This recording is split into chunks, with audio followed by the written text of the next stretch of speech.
Well, this particular clip made the rounds online. But take a look. Do you remember this? I said, Mommy, calm down. I should calm down. Yes. I should calm down. Yes, Mommy, angry. Now, there were several reactions, and there still are, about that particular matter. Well, in fact, lawyers, remember Lagos State government or governor, yes, did say he wanted to meet him, and there's been clips ever since then of the dad talking to him, but there are other perspectives as well on this matter. But it's got to do with law and rights. Yeah, that's why we've got two lawyers joining us this morning. Well, Mr. Tugbiyele joins us. He's a legal practitioner, and just right beside him, Ubani, who is a former second VP of the NBA. Gentlemen, thank you for joining us today on the program. Mr. Tugbiyele, let me start with you. When you saw that video, I mean, as a lawyer, what was your thinking? My conclusion is that the young man has been abused by the mother by posting such a private picture, a private video online for the whole world to see. Although she denies she didn't mean it, the fact that she filmed something that is private is child abuse and abuse of the privacy of the child. The child is entitled to his privacy. Okay, now that's as a lawyer, but as a parent, seeing that video, what came to mind? Myself, I will never do that for my child. I will never post. I do punish my children. My children are all grown up. Now I'm a grandfather. I punished my children, but in those days there were no videos, but I wouldn't have videoed my children. I do paste my children on social media, but I paste postings that shows positive aspects of their life. Like when my children graduated from the university, when my children were called to the bar, when they won prizes in primary school, when they won prizes in secondary school. I will not paste the picture of a child accused of stealing. I will not even video it. I never did anything. I did not humiliate my children. Even when they did negative things, I never told people. It's a private affair between me and my children. I think that is the responsibility of a parent to protect the privacy of the child. That's my view. Let's flip to Mr. Ubani now. Mr. Ubani, what's your first take? What was your first take when you saw the video? Yeah, when I saw it, thank you, Ayo, for having me. Thank you, Chamberlain, and my brother. I saw the positive vibe that was actually shown by that video. The positive vibe I'm making reference to is the ability to enter into a player of allocutus when you are before a court of law and you are found guilty, and then the court gives you an opportunity for you to make a plea, for leniency in terms of sentencing. That is what that young boy was actually engaged in. And with his age, at the age of 4, with the brilliance shown in negotiating ability, what actually caught my fancy. And I wasn't surprised that the governor of Lagos State was also clearly caught with that intriguing brilliance that was shown by that young boy in negotiating his way out of punishment, and talking to the mom. And let me say this. The mom gave us a clear graphic picture of what actually happened. She never set out to expose the boy through the social media. What happened was that she has always been having this issue with this boy who engages her in this kind of brilliant negotiating ability. And she filmed that particular this in order to convince her sister, who is resident in America, to see how this young man has always done anytime he offends the mom. And so there was no intention in order to expose. But Mr. Bani, two things. Now, first is, if it was recorded for private consumption, as you said, showed to the sister, and it ends there, perhaps it might not have been an issue. But when you hear the boy even asking, are you actually recording me? Isn't that some sort of objection? And then for the fact that they also hit the social media, and there are questions there about whether or not that should have been done, the propriety of it hitting the social media. As I said earlier, the era of my learning senior was era, the old era, the archaic era where there was no social media. We are in the era of social media, and without social media, we wouldn't have even seen how brilliant that boy shown in negotiating his way out. And of course, career and guidance counseling people now we come in to actually locate where this boy will be, whether he's going to be a lawyer or he's going to be an actor or he's going to be a police officer and all that. So we are in an era of social media and we should deal with it. We shouldn't run away from the reality. And as I said earlier, the mom never set out to video this young man in order to expose him to the world. He just wanted this particular incident to be recorded so that the sister can understand what she has been saying. And but Mr. Bani, you know what they say. The road to hell is paved with good intentions. But let me bring in Mr. Tugbiyele on this. Is it a question of parenting style, or were there actually legal issues, as Mr. Ubani seems to disagree with your position? The situation here is not only legal, invasion of the child's privacy, it's also moral. It's immoral for a mother to discipline a child and to video the discipline. I have children. I have a grandchild. She's very beautiful. And from time to time, I tell her she's beautiful. But she objects to it. And I asked, what's the objection? And she told me, whenever I say she's beautiful, that means I'm saying that the sister is ugly. I mean, that's the level of reasoning of a child of 8. And I tell her she's beautiful. I want you to be a model. I want you to be a beauty queen in the mold of great models and beauty queens. But she objects to it. So I learn to respect her. I don't refer to her beauty anymore. My first child is grown up, right? I like posting her. I like posting her picture when she was called to the bar. It gives me joy. It's supposed to encourage other people to take good care of their children. But she's opposed to it. So I don't interfere with their privacy again. That child will not be happy if he grows up and he sees that picture whereby he's depicted as a thief.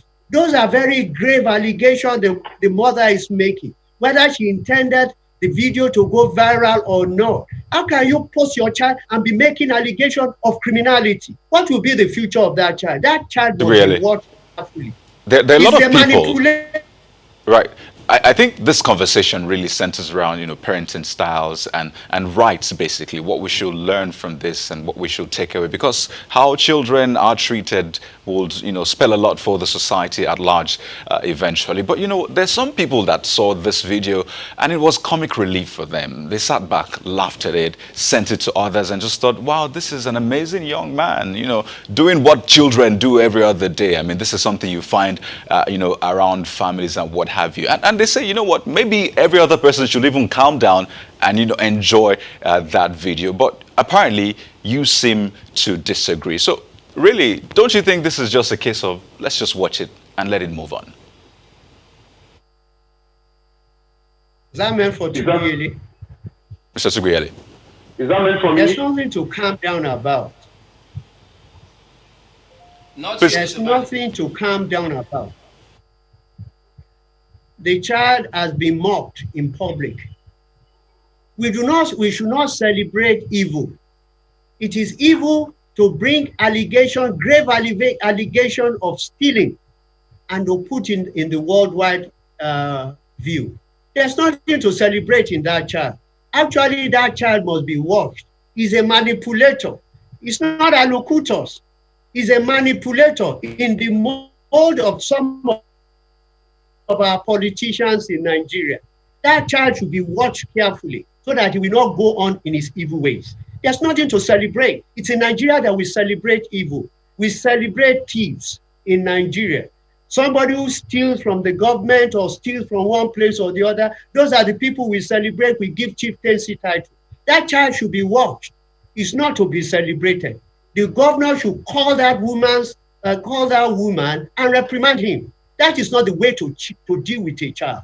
The the discipline of a child is meant to be private. It's not even meant to be shared with a sister abroad. My Mr. children are not Ubani, perfect. this is for you now, Mr. Monday Ubani. This division on this matter seems to be running deep. Do you think we're taking things too far? On the one hand, are the moral issues, that have been raised by Mr. Tugbiyele, which many people may also align with. On the other hand, are the legal issues. Some are even going as far as referencing NAPTIP, referencing the Child Rights Act and all of that. Do you think we're going too far, or these are valid issues that should be given credence? There is nothing valid about all the issues. People are making a mountain out of a molehill. And I tell you this, my learned senior there is going to extreme. In one instance, in one break, he was talking about the child being abused. In another instance, he's talking about a child now manifesting that he has stolen or he's going to be like Nigerian politician. For God's sake, that boy is 4 years. And a boy of 4 years is capable of stealing. There is all of us pass through that process as a child, because Bible says that every child dwells bosom of foolishness, but the rod of correction will drive away that foolishness. So what has happened is that the mom did what she's supposed to do in African setup. When a child does something that is wrong, you correct that child. It's an African culture. I know a lot of people who are in Europe who are bringing their children back to the African continent in order for them to be brought up properly. We don't, encourage the white man's way of child upbringing. So that child was being disciplined by the mom in a proper manner. There was no abuse in the first place. I don't even agree also that that boy, has done anything that is wrong. He only said, "Money, last chance. I have offended you. I am very, very sorry. Please do not in any way beat me. Please calm down." And he demonstrated that brilliance of "Mommy, calm down. You cannot in any way kill me, all because I have done something wrong, all in a bid to correct me. Calm down and think. There are other better ways of child upbringing. One of them is issue of talking with that child, counseling. And that is the way we ought to bring our children. Not every time we use rod, beating of that child, bringing so much pain and affliction upon that child. So the issue of calming the money, use another method of bringing him up. That boy showed his intelligence. So, Mr. Bani, let me ask you this. Just hold on, Mr. Bani. I'm not sure anyone is saying that parents shouldn't discipline their words. But questions as to now the material is out there. There'll be good perspectives and negative ones. So when some other people see that and approach the child, do we think that he's going to be able to handle perhaps the impressions that people have or how he may be confronted moving forward? Because that's part of what Mr. Tugbiyele was alluding to, how he may be perceived in the minds of others. Yes. Yes, Chairman, I don't think you'll be following up, that boy's, program. I mean, even after that particular video went viral, there has been a lot of interviews by television houses, by bloggers about the boy's, conduct, and even with the parents. The parents now, they have become a star, and they are trying to say, "Look, I did something that is wrong." That boy acknowledged the fact that, "Mommy, I'm wrong. Please give me the last chance. I'm not going to offend you anymore." So we are in an era of social media. That's why we and I got to know that this things happen every day in our home. I don't know why they are growing this matter of proportion. And I'm so sad that my learned senior is carrying this matter to extreme, even comparing with politicians and others. This is extreme measure. We are now in a new era. That's a case method of reasoning. That, that boy is a thief, that boy is this, the mom should not, penalize him and all that. I don't believe in all that. We are making a mountain out of a molehill. That is a courage bias that was shown in that video. And it was a comic relief to most of us. I looked at that video and I smiled and I laughed. And I saw some level of intelligence with the boy of 4 years. He displayed intelligence. He displayed knowledge. He displayed ability to negotiate himself out of trouble. And the man did not in any way punish him any further. So I don't see anyone making a mountain out of that particular video as something that I should have regard and respect. Honestly, it is being extreme. It's being extreme. Mr. Ubani, as we round off, let me take this back to Mr. Tugbiyele. And obviously, this opens up a new vista. And the question is, what is too much? What is okay? Well, it's a big question, but we have to find our ways around it. Because, I mean, you find some parents now taking it to the extreme, especially because Mr. Ubani says this is the age of social media. Some people just want to trend and get that attention. So the challenge is, the extreme, and which is permissive. So how do we really draw the line and say, this is okay, but maybe this is too much? Thank you. My learned friend alluded to the scriptures, the Bible. The Bible is neither old nor young. So that I'm old is not a disadvantage. I've raised up children. My father is an educationist. My father was a professor. My mother was a principal of schools. I wasn't a perfect child, but I wasn't raised up to be abused, to be embarrassed. My father beat me a few times in private. I was beaten in secondary school, caned in public, and I never liked it till today. Their correction is supposed to be done in private. Let us not celebrate evil. The fact that if that child goes out in the public now, people will be pointing at him. Oh, that's the boy accused of stealing at a very young age. So it's wrong. It's an abuse. You can correct your child in private. My father used to beat me up in private. Being an educationist who did educational psychology, after beating me up, he will now call me. He will explain to me the reasons why he beat me. And I loved him till he died. Because all the bad things I used to do, he will beat me, correct me, and tell me why I have gone wrong. That is my own point. That is how to discipline a child. All right, Ms. Ubani, quickly, briefly, we need to go. Some say that child was in distress, exhibited high levels of psychological torture. So, in your conclusion, you still maintain your stance, don't you? Yes. So, Chamberlain, I want to say, and I will close that, I'm also a father, and by the grace of God, I've also been able to bring up a lawyer. I think that what has happened with that young man is something that we should also learn. To calm down in our national life, calm down in things we do in our home, calm down in the office where we operate, calm down in every aspect. Let's always look at issues from other perspectives, not looking at it from one side, one way of doing things and all that, which is what has not helped us as a nation. So to me, everyone should calm down in order to take reason before doing certain things. And that was that message that boy was trying to pass across to the mom. It's not by beating only. There is other way of training me and bringing me and making me a better child. That is my understanding of the slogan, calm down. Let us all right, Mr. Ubani. As a people. Yeah. Okay, many are wondering if they ask you if you're going to ask a judge to calm down when they're hitting the gavel or something, but we do thank you both for talking to us on this matter. Mr. Monday Ubani and Mr. Tugbiyele, both legal practitioners. We're back in just a moment. Stay with us.